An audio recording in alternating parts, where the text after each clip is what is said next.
And the number one question I ask is as broad as it could possibly be. Yeah. All right. So what do I need to know? Any surprises? Absolutely right. Listen, that's it. That's pretty much it. If I see something that stands out to me, Yep.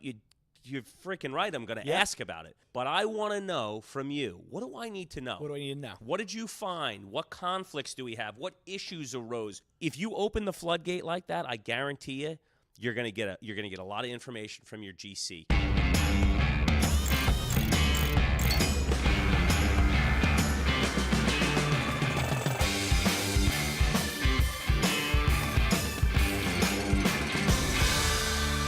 You're at home with the Cousins.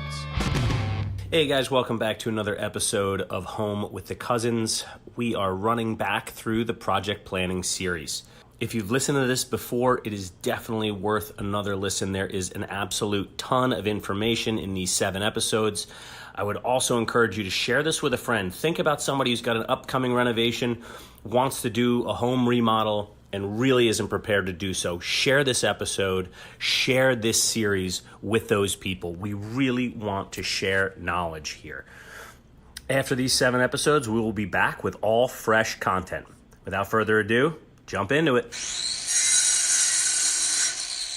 What's up, everybody? Welcome back to another episode of Home with the Cousins. Today, we are talking about job walkthroughs, the first part of them anyway. The job walkthroughs that go along with the demolition and rough inspection phase of your job. Johnny, how you doing today? Doing good. Well, it's a beautiful day here in Jersey City. It is indeed. So it's good. It's nice. Excited to talk about the walkthroughs. Yep. We've got some street cleaners Yeah, coming by, so ignore the honks, everybody. They're aggressive. They are. So let's start at the beginning. Let's start at the obvious place. What is a walkthrough? So it's really an industry term, and it's pretty self-explanatory. It is what it says it is. You walk through the job. Not what it is, but who is there is what's really important. And, you want to make sure that you, as the homeowner, are going through your job in detail with your general contractor. This is not something you want to put on them every day. This is not something you want to put on them every week. So you want to phase these things out, because this should be anywhere from an hour to 2 hours on the job, going through all the questions, going through all the explanations, looking at the details of the job and making sure things are where they should be for that phase. The biggest thing that I would say here is that it's not your responsibility as the homeowner to have answers to anything. But if you don't ask the question, you can't get an answer. So in your gut, if it doesn't feel right, if it doesn't look right, if you're confused, ask the question. These guys are either going to have the answer, or they're going to go and get the answer for you from a subcontractor, for example, from the electrician, from the plumber. But if you don't say anything, they're not going to be able to answer. They're not mind readers. And that's a great point. I think so many people are afraid of just getting out there and wondering, well, what's kind of going on here? And you should. I mean, this isn't your profession. You should say, hey, why did you take down this area? Or why are the pipes going here? Why is electrical being run here? Right. Find out about that. And I think, something that is not explained is when a lot of homeowners, and you kick this off right saying there's certain people that should be there for the walkthroughs, because sometimes if you're walking through the job, not with the engineer or with your general contractor, you don't know what you're looking at. So if you have those people by your side, you're educating yourself on your own home. Exactly. I think it's also worth stating that the larger the job, you tend to have more trades present. So, we're largely talking about home renovations here. You're not going to have more than the general contractor present. But if you are on a larger job, a multifamily job, maybe you're gut renovating a big house. By big, I mean 3,500 square feet, 4,000 plus. On a job like that, it is not uncommon to have the general contractor and then the lead from each of the subs. So the head electrician, the head of the plumbers, the head of the HVAC, and maybe any specialty trades that might be there, so that you guys can walk through the job as a unit and get those, because the answers are much more important to come in a timely manner on a job of that size because the level of complication is exponentially larger. But, the majority of this series we're talking about home renovations, basic home renovations, typical, if there is such a word anymore. And for this size job that we're largely talking about, you and the general contractor is going to suffice. So why are they important? Why are walkthroughs important? Well, we harp on communication. We said every episode there's no straight line through a construction project. Communication is key, and if these walkthroughs, as we discussed in the contract packet episode, in the building your team episode, if this is written down and it's part of the expectation that everyone has for this job, it is forced communication between you and your GC. It allows you to have a scheduled conversation. So if you guys are not super communicative together, you know that you've got at least 4 times during the job that you're going to be meeting with this person. Yeah, and once you start figuring out, saying, okay, well, now I understand when the walkthroughs are going to happen. We know they're going to happen before the project kicks off. You should definitely start your first walkthrough before anything's even touched. So just so you have a game plan. Then after your demolition's done, so you can see the walls opened up, you see what's going on. If there are any things that are kind of blaring that maybe didn't stand out when you were doing all of your plans, now you see behind the walls. You can kind of see that with your general contractor and any of the subcontractors. You're going to then do the next walkthrough after you're done with all your roughs. Well, after rough inspections. After rough inspections. Let's be clear there. Yeah, because after you want rough to. inspections. Yes, because there could be changes that the inspector makes the contractor make. If the inspector wants a change, there's no reason that you should be looking at that and then having to go back and look. No, it's just after rough inspections. And then after your rough inspections, it's going to be after your final inspections when you know everything's getting ready to get closed up, and then you can start on your final punch list, which we know that's another whole conversation. Yeah, well, that's next episode. That's exactly. Next episode is final and punch, and those two things we'll get into detail there. So that's the reason to do it. It's about communication. It's about forcing the communication, and it's a dedicated time where it's twofold. You can feel comfortable to ask questions, and the contractor's expecting the questions.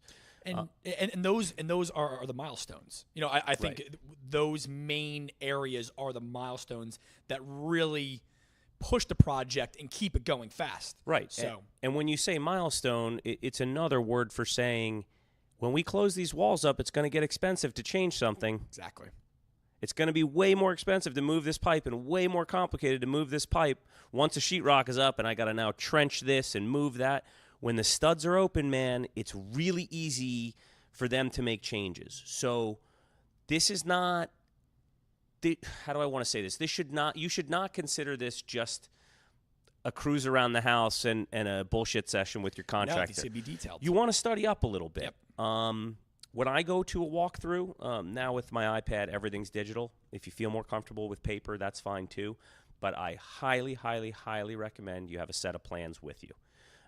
If they're going to be paper, an 11 by 17 set is way easier to carry around during a walkthrough and way easier to note and walk at the same time. I love doing it on my iPad. I bring my plans into either Evernote or Notability. I have an Apple Pencil, and I draw right on my plans, and then I can email stuff out instantaneously when I'm done. So I highly recommend doing it that way. But regardless of your method, you guys need to be studying your plans. So once your plans are locked with the architect, I would be looking at those plans, going over them. I mean, you're going to be doing it anyway because, wow, am I happy with the bathroom wall here? Or am I sure the kitchen's big enough or too big? Or, so you're going to be looking at these plans from a look and feel standpoint. But don't be afraid to dive a little deeper and educate yourselves on what some of these symbols mean and where electric hookups are going and what the plumbing plan looks like, the riser diagrams. They're not super complicated. They are if you just look at them and brush over them. But if you dive in a little bit, it's not super complicated to figure out what these things mean. And then you're getting thereby more familiar with your job. Well, and I mean, we've said it before. 80% of the job is behind the walls. So if you understand that, and Right. and it is, a like you great said, point. it is easy. This isn't, it's stuff, I think people try to make it more complicated than it is to confuse homeowners.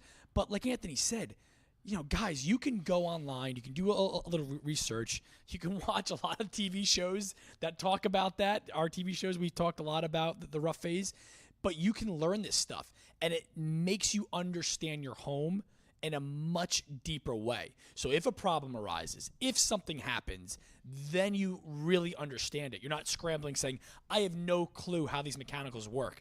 I got to call up my HVAC guy. I have to call up my plumber. I have to call up my electrician.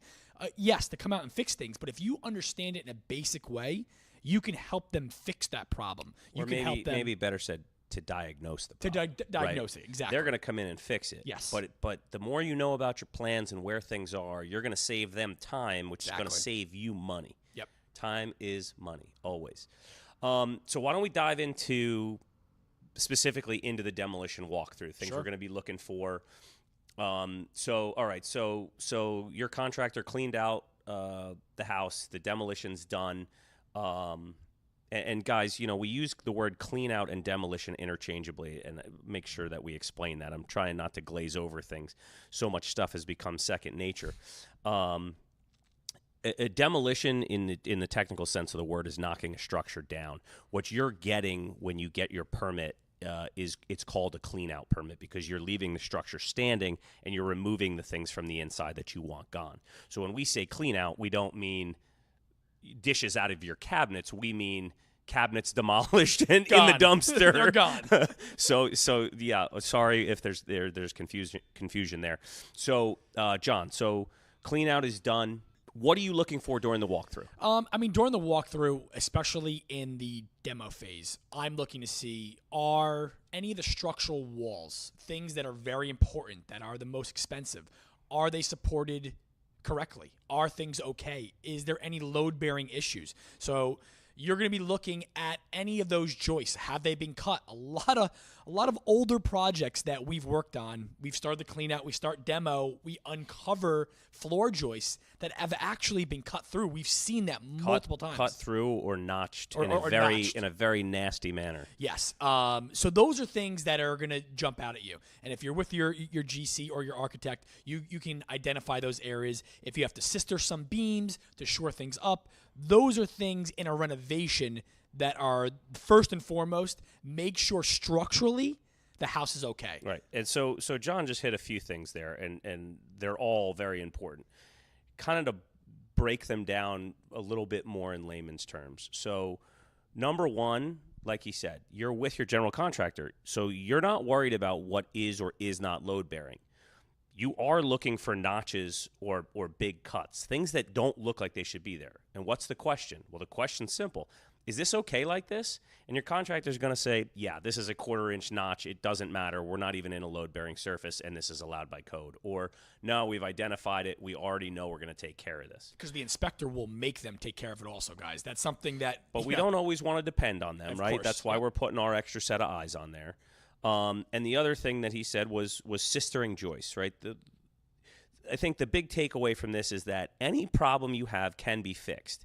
So while it's important to bring it up and while it's important to be concerned about it, there's no need to have anxiety about it or think that costs are going to instantaneously jump out of control.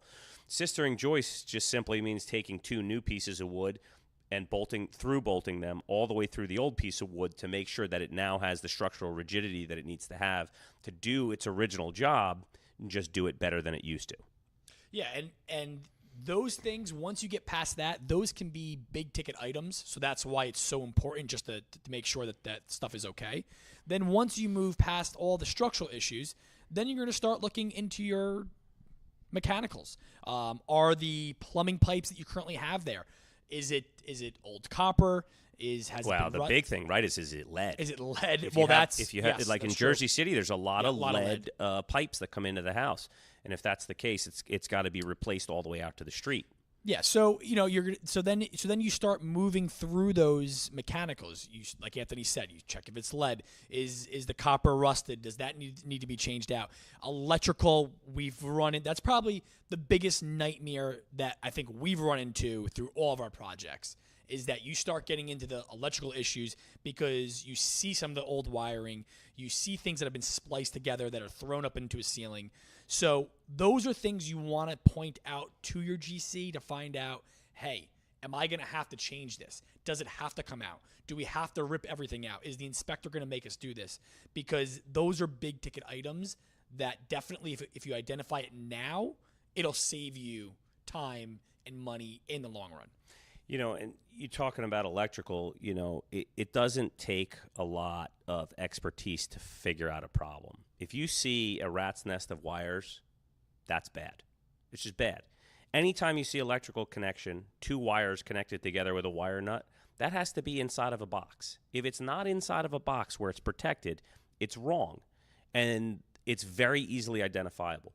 These are not things that contractors are going to leave and try and snake by you. They're going to be telling you about this during the walkthrough because they're going to want you to know, in the event that it's a change order, obviously, they're going to want to make sure that you're aware of it and that you discuss it and you abide by the process that you guys put in place that we discussed a few episodes back. And they also want to do the right job. And they're also not going to get it past the inspector. So we're doing this by way of education, not saying you got to be aware of it because your contractor won't. No, the contractors are going to be doing their job and they're going to be doing it well because you've taken the time to select somebody who's proud of what they do. You've taken the time to hire somebody who's organized and abides by a good ethical code. So, again, these are so these things are so you're educated about your home and you're aware of the different things that are going on. One of the big things that I like to do is I either bring a tennis ball or a marble, a bouncy ball, whatever. You can put it down on the subfloor and just let it roll and see what happens. If you have a lot of deflecting joists that are bowed or your floor is just not level, you're going to be able to tell right then and there, how bad, how out of whack that is. And at that point, you're going to have to decide, whether it's worth the expense of leveling the floor and getting everything perfect, or if you're going to build with what's existing because you're structurally sound, you're just not perfectly level. One thing I want to point out to everybody, and we ran into it most recently on an episode of America's Most Desperate Kitchens, is the asbestos that we find in attics a lot of times. Mm-hmm. So everybody that has older homes, if you've seen that blown in insulation, if you've gone upstairs in your attic and it's just blown in and it's just laying on all of the joists and the rafters up top, that pretty much is going to be asbestos. And you do not want to be breathing that in. And once it's disrupted, so when it's inside your house and no one has touched it, it's fine. But once it's disrupted in a construction setting and it hits the air, that's when you have something to worry about.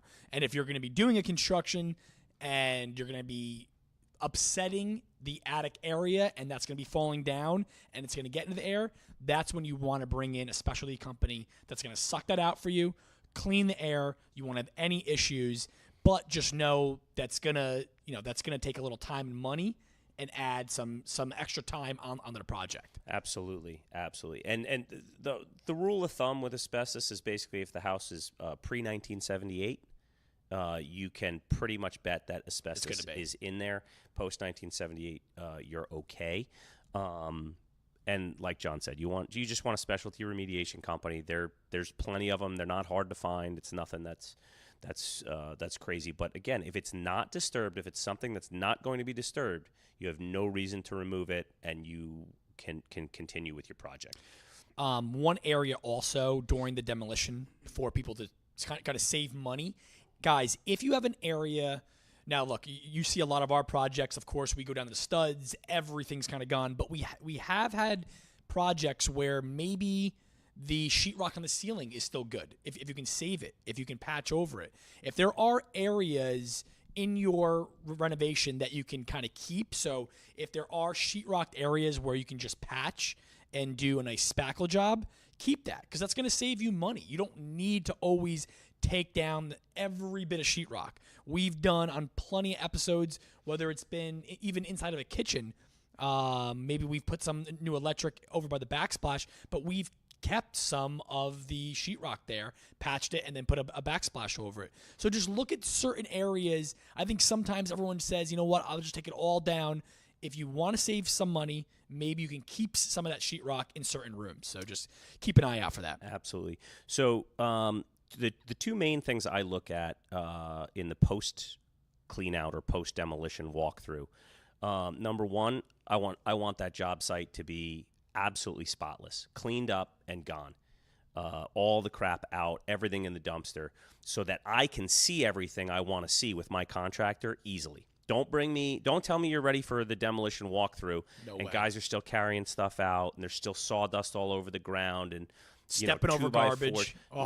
No way. Especially if you're not going to be in work boots or a heavy-soled shoe, you want to make sure that job is completely broom clean before you're doing your walkthrough, and you should let the contractor know that at the beginning of demolition. Like, listen, I want you to know when it's time for our demo walkthrough. I don't want anybody working here. Tools are off, and it's just you and me, and it's quiet, so we can think, and I can really pay attention to the things you're telling me. The second thing that I do is I verify that everything I want done is done. And that all that is familiarity with your plans. If you have studied your plans and you were involved with the architect, right, all these things build on themselves. So don't take the comment stand alone. Are you familiar with your plans? Well, that sounds like you got to study and you're reading, poring over these things. But if you were involved with your architect and you went through the bidding process, you already have this basic understanding. The idea is you want to stay familiar with it through the process and not let it get away from you. So you just review your plans the night before you're going to meet with your GC, and you look at all the areas that are dotted lines that are, hey, this is clean out stuff, and this room is going to connect to that room. We're taking that wall down, and you walk through and you make sure all that stuff is done. And the number one question I ask is as broad as it could possibly be. Yeah. All right, so what do I need to know? Any surprises? Absolutely right. Listen, that's it. It's pretty much it. If I see something that stands out to me, you're freaking right. I'm going to ask about it. But I want to know from you, what do I need to know? What do I need to know? What did you find? What conflicts do we have? What issues arose? What can't you wait to tell me about? That's a change order. Yes. If you open the floodgate like that, I guarantee you're going to get a lot of information from your GC. And you want to keep it conversational. You want to process all this stuff.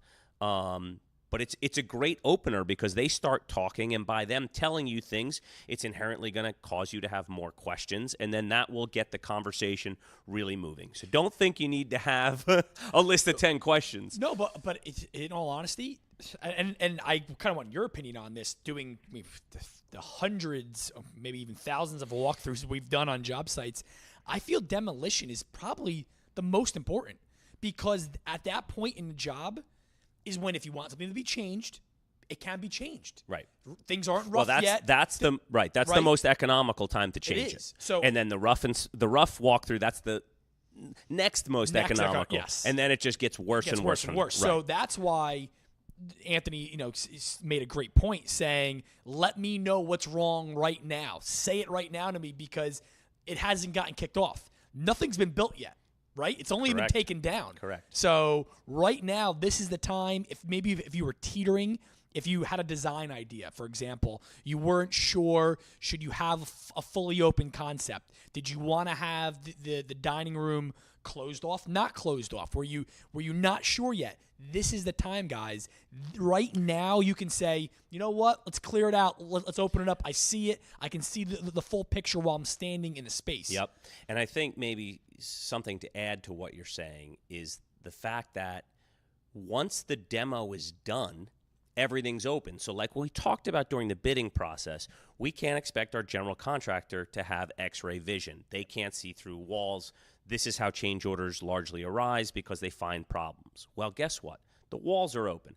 Everything's exposed, and you've had time to figure out what all the problems are. So, Mr. GC, if you're telling me there's not a lot of problems, if I'm not looking at a lot of change orders, to John's point, hey, maybe you can add that extra whatever, that super want, that reach part of your project that you're saying, let's hold off because our contingency is 20% on top of the whole budget. We're paying attention to what's going on here. Now we're all cleaned out. The demo's done. God, he really hasn't identified that many problems. All the trades have been through. It's just like we have it on the plans. Yeah, right. I could feel some sarcasm there, Ant. Was that a little sarcasm hey, listen, there? Maybe I don't even know how to put a number gauge on it, but every now and again, you get lucky on a project, and if you don't have a ton of problems, if people weren't in there meddling and doing bad renovations before you came along, you might just get lucky. And it's a great way, and it's a great time frame, to John's point, to make that decision to do something more or add something on. Well, I think we've done that. I mean, there's been plenty of projects where we've teetered. We said, do we want to open it up? Do we not want to open it up? Do we have the ability of maybe expanding a room? And sometimes, and look, guys, Anthony and I have done this, for 15 plus years, and I understand and I get it. When you look at plans, sometimes it's very hard to visualize that space, to visualize that area. That's why standing in the space, seeing it opened up, especially once a wall's taken down. Once a wall's taken down, you're like, now I get it. Now I get it. A design idea that maybe you and the architect were kind of going back and forth and you weren't sure of. Now you can fully understand, okay, I see where he's going with this.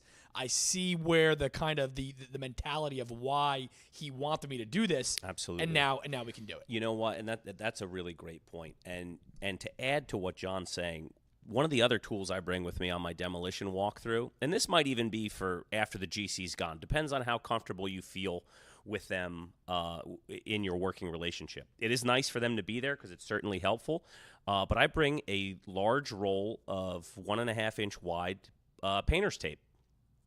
And I do that because once the walls are down and you are in the space and you can really feel what it feels like, well, let's say we're putting in a huge island and I really want to get a feel for what that's going to be like. Grab the tape with the GC. Hey, can you help me measure out where this is going to live in this room? He pulls some measurements off the wall for you. You're throwing down the tape as he's got his tape measure out. Now you can stand back and you can say, this is the size of the island. Well, this is way too big. It's not going to allow the flow. This was a big mistake. We've got to change this. Or this is perfect. This is exactly what I wanted. And there's a million examples of how you can do that, whether it's a piece of furniture you're considering buying, whether it's the layout of a room, the location of your sink. I mean, it can go for anything, but I find painter's tape is a really great visual indicator to allow you to get a sense for your space plan.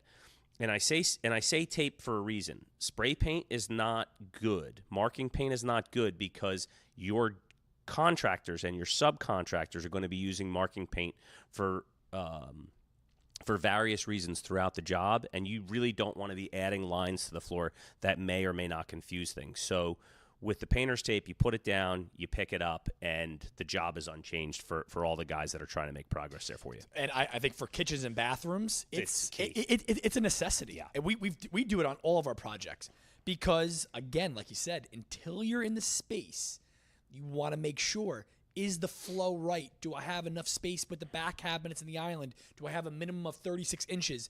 And look, guys, again, until you stand in there, it's hard to feel it. And you need it.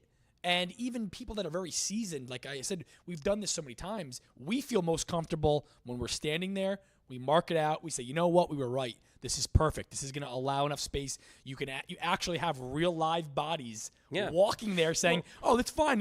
We can get past here. It's okay. The only thing that experience gives you is it allows you to know that using that tape is critical. Yep.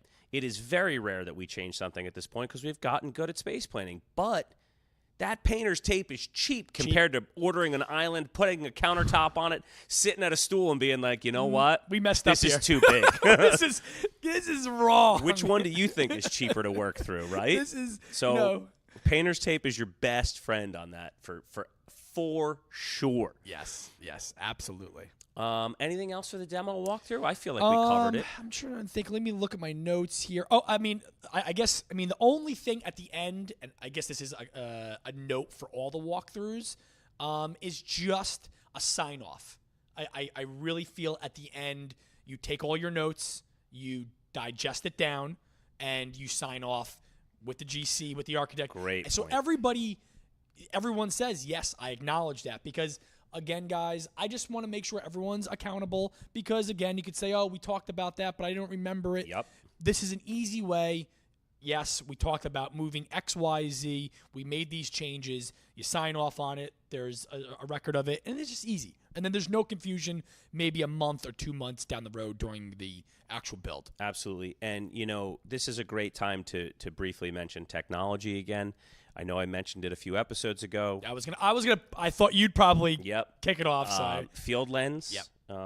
Fieldlens.com, FIELDLENS.com.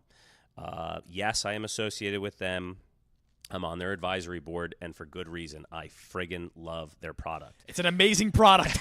It is. That's why. It is. And look, it's free for homeowners. So, the GC is going to have their own expense associated with it.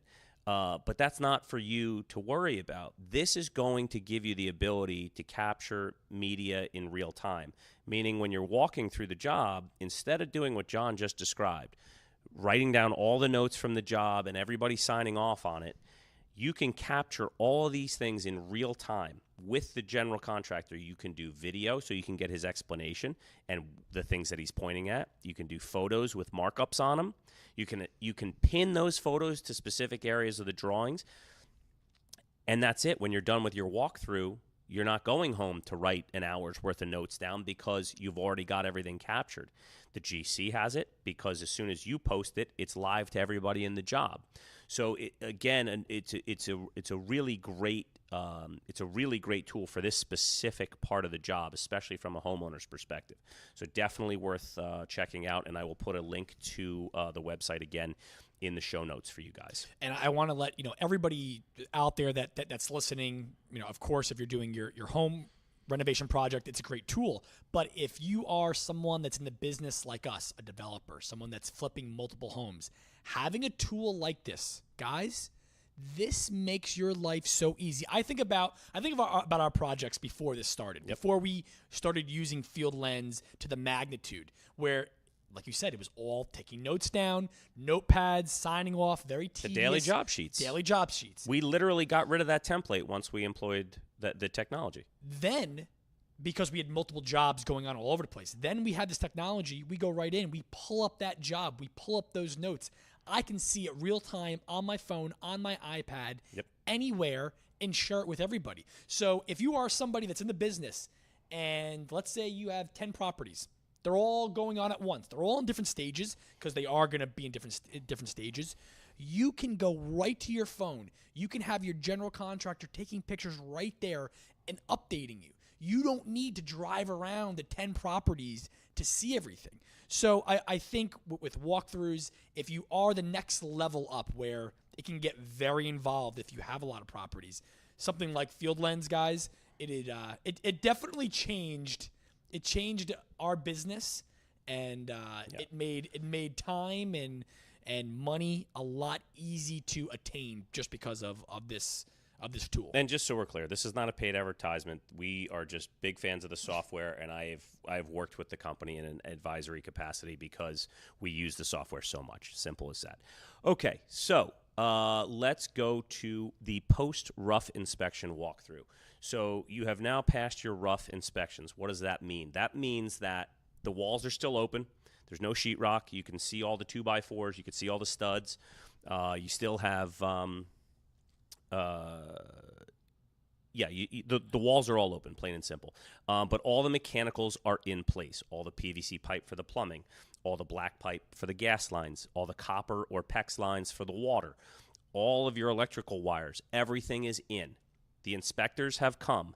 The electrical inspector, the plumbing inspector, the HVAC inspector, which is also the plumbing inspector.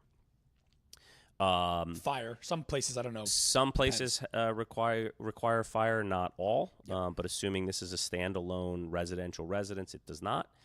And of course, the building inspector. All of those guys have come by and given each subcontractor a sign off, and then you have finally gotten your building sign off to proceed to your insulation and then sheetrocking. So prior to insulation, you're walking the job again. I start with the same questions, and I start with the same mentality. I want the job site totally clean. I don't want guys working. I don't want tools going off. If we're done with rough materials, well, then rough materials shouldn't be on the job anymore, should they? So I don't want reams of pipe and rolls of wire and extra 2x4s. Look, guys have to have materials on site so they can make progress. I get it. If they're neatly stacked in a pile, I'm not so anal as to be like, I'm not doing the walkthrough until that's off my job. Or are you? or am I? or I am. But I do want it's plain and simple, broom clean, organized job site, because I want to be able to see everything. And now we're talking about critical things that if we miss something, it's going to be more expensive to fix once the sheetrock goes up. So we're doing this for our own good. We're doing this for the good of the job, and it winds up saving the contractor time and heartache in the long run as well. So nice, clean job site. What do I need to know? That's the question. What do I need to know? If he doesn't have, at this point, you probably know about all the conflicts. There's probably not a lot that's going to happen that's going to be of a surprise to you. But here's what could be a potential surprise is, and I'm not really saying this the best way. Let's rewind. You want to avoid future potential surprises by verifying all of the locations for all of the roughs. So if you see a horizontal pipe coming out of the wall, well, you know that's a pipe drain. If you see a hole in the floor with a flange on it, you know a toilet is going there. So you want to walk through the job with your GC with a set of plans, and you want to go to every location that a plumbing fixture is going to go in and say, is this where this is supposed to be? Let's verify this. Verify each and every fixture. Yes, each and every fixture. Light switches are pretty obvious. Light fixtures are pretty obvious from a hi-hat perspective. When you're talking about pendants, if they're over an island, we want to make sure, again, with our painter's tape, if we tape out the island and we look up and our pendants aren't centered, right? So these are all things that we want to be verifying. The depending on the size of your job, the post-rough inspection walkthrough could be a solid 2 hours. Yeah, this is right? 100%. And the thing that I love to do is I love to print out all of my spec sheets. So I take all... Great tip. And I think it gets overlooked a lot of times. But rewind a little bit. Okay. What is a spec sheet? What does it go with? How do you get them? And why do you do it? So, guys, when you are picking out your finished materials, and it's your appliances in the kitchen, it's your sink, it's your faucets, it's your lighting. Anthony talked about pendants. There's over the generally island. a cut sheet for everything you can buy. Yes, so that cut sheet is something you can download. It'll give you the specs on it. It'll say what type of power, what is the size of it, the width, the height, the color even. The color. It gives the contractor and you as the homeowner all the details you need to install that product. And some products, depending on how high-end your project is, can get very detailed and very, very specific. So if you have a binder that has all those cut sheets for all of your finished product materials, and you're doing the walkthrough, and you're checking, and you're going through, and you're saying, okay, this is where the sink is going inside the kitchen. The sink is 36 inches in width. It's 10 inches in depth. Is this enough room for it? Can it fit here? Is everything okay? You're just going to verify that you have enough space, that the electric is in the right area. For example, when I was doing, I think we've run into this a couple of times, a lot of refrigerators where the water connection is. Yep. There's very specific areas. Bottom left, bottom right. Exactly. So, guys, you need to have a water line that's coming into your fridge, right? Well, there's a specific area. They tell you where that water line's going to be. So that water line is one going to give you ice, and two, if you have an actual water maker to give you water as well. But it tells you, like Anthony just said, is it on the bottom left? So your little nub where the water comes in, there has to be an area. So when you push that fridge in, it goes in nice and smooth. If he puts it on the right-hand side, you can't push the fridge in. And believe me, then there's a change order. Oh, you didn't tell me that's where the water line goes. Right. Now I have to move it 2 feet. I had that issue with my cooktop here. With yours. The Gaggenau cooktop that I went with is a bit of a specialty appliance, and I had given the binder to my subs, as I do with every job, and they did not look at it. They did what they did normally in every other apartment that's in this building, because they just wanted to get their job done. But they knew this was my place, and they knew there was a different spec here. I had to move the gas line, and I did not pay for it because we had sign-offs, and we did everything by the book. And to piggyback off of what you're saying, because it's a great point, and I did it totally spaced when I was writing my notes for this episode, but those cut sheets are so key that not only do I make myself a binder, I make a replicated binder for the contractor, the GC only. It's up to him to hand it out to his subs. Okay, so I have my binder that is like the head binder. It's unchanging. It has absolutely everything. The GC can hand stuff out, so if he ever misplaces a cut sheet or is given one out, you've got a backup. Yep. But then I make a third copy, and it doesn't go in a binder. It comes with me to the post-rough inspection walkthrough, and I bring a freaking staple gun.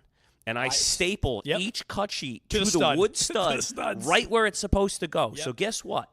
I have a binder. The GC has a binder. And if you still haven't gotten that spec sheet, when you come in the morning, it's stapled right in front of your eyes. Yep. That's a really great point, John. No, it is. And I think just in my experience in doing all the walkthroughs, I'll say this. You are going to catch some mistakes because it's just if not every appliance is the same. Right. Not every rough for whatever you're doing in a bathroom, it doesn't matter. It's not all the same. But sometimes those guys they do what they normally do and they keep it as their project. So it's and like you said, these guys, it's not their only job, right? They have multiple. So get confused. If they've put in a standard 8-inch spread faucet in a sink top for the last 15 jobs and you're speccing a wall faucet, well, we can't get mad at them. These things happen. There's a lot of complication on these jobs. Yeah. So by you helping them out and stapling it right in front of their eyes or attaching it to the wall or however you do it, tape it, staple it, I don't care. You're helping them and you're helping yourself. And if by chance the mistake still exists when it's time to install that finished product, guess who is now not paying for a change order because you were diligent when it counted? You, the homeowner. And I would say during the rough, if you catch those issues, where it's moving a gas line, moving a water line, those are pretty simple fixes. Guys, this is nothing that it's like, oh my God, I got to freak. You don't freak out. It's an easy move. Yep. It's a hard move when the walls are sheetrocked and insulation is in. That's when you don't want to do the move because it's just there's a number of trades that have now done their work over what you want to change, and it becomes more difficult. So that's it. It's very easy, very simple, and like you said before, that's why this inspection is about a 2-hour inspection because you have the cut sheets, you're going in detail, you're making sure if somebody maybe doesn't understand it. But let's put it this way, though. Those 2 hours, this is what they're going to save you. Let's say each mistake is worth about minimum 5 hours, if not 10. Yeah.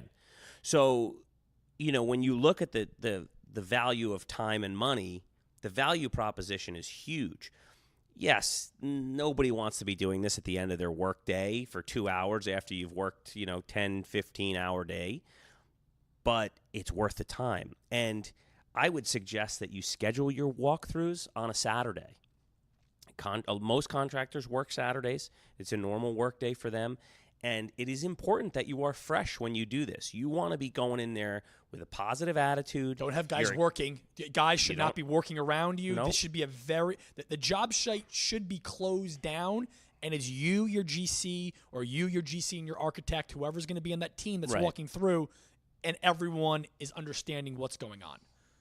Absolutely.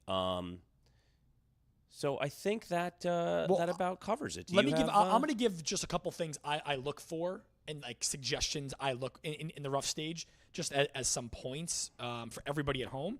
So a couple things that I look for when we are roughing, make sure that your electric is neat and stapled up to the beams or any up to the 2x4s. I also like to make sure most homes have Romex. That's the new standard and code when you're wiring. I like the electricians to wire to label the Romex also.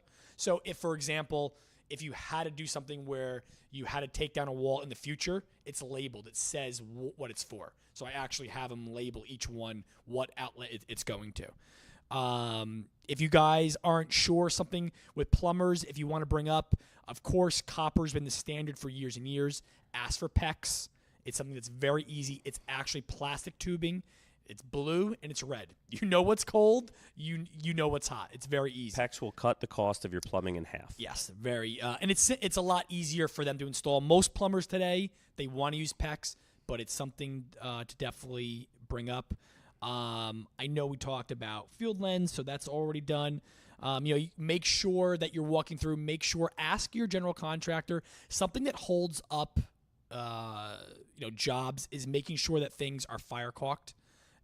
So if you have a penetration between rooms, you want to make sure that it is fire caulked because a lot of inspectors want to make sure that is done. And last but not least, for your HVAC, just make sure it's strapped to the ceiling. I think a lot of, sometimes HVAC guys, they don't strap properly.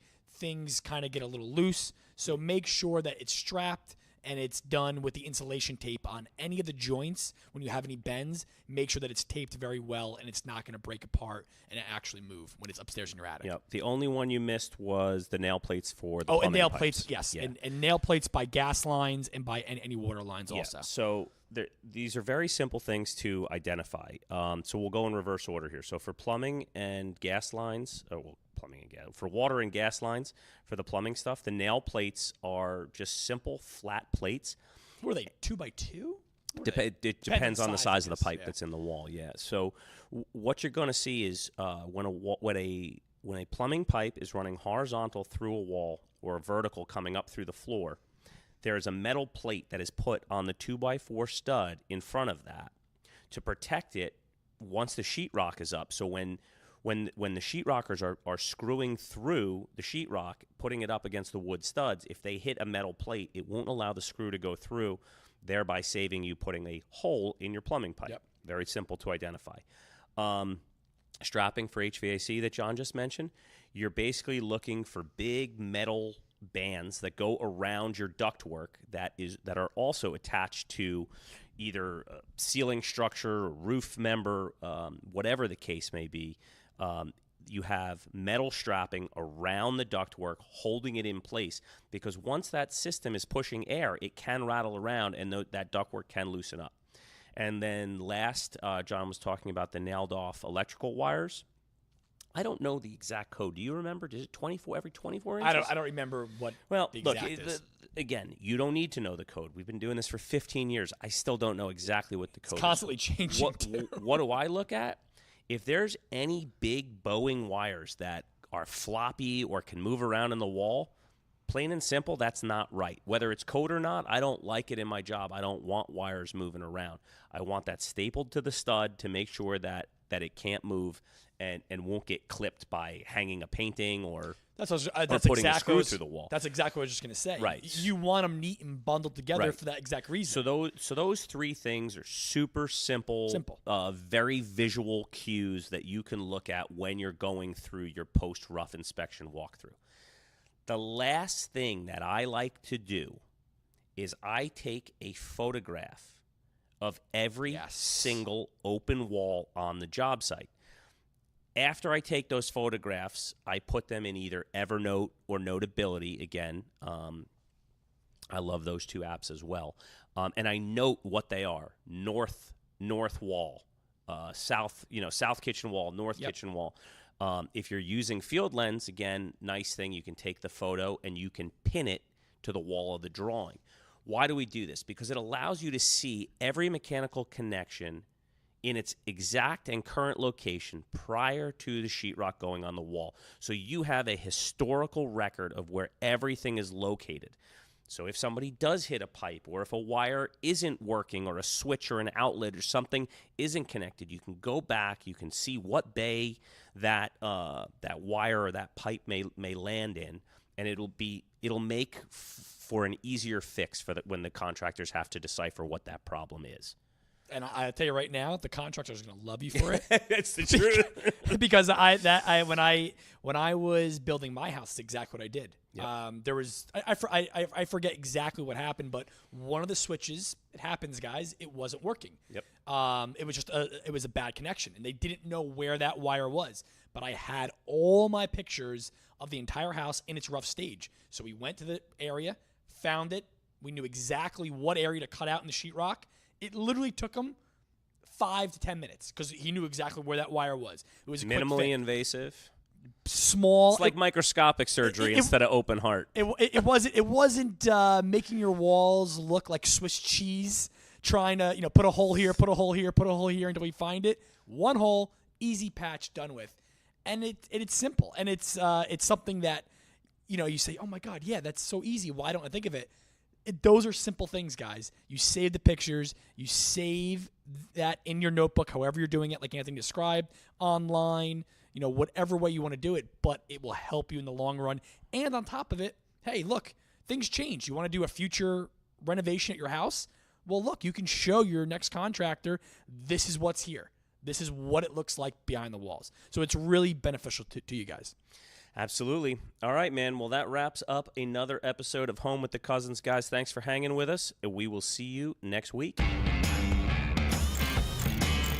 Hey, guys, real quick before you go, we just want to say thanks for listening to the show this week. And if you have a second, please subscribe on the Apple Podcast app or wherever you get your podcasts. And share the show with your friends so we can keep growing this great community. Remember to check out homewiththecousins.com to read our show notes from this episode, see past episodes, download our free renovation document package, or just to send us a note. You can also find us on Instagram, Facebook, and Twitter at Carino Anthony and at Culinary John. Our show is produced and edited by yours truly, with original music intro and outro created by Steve and Joseph Padula. I'm Anthony Carino, and thanks for listening.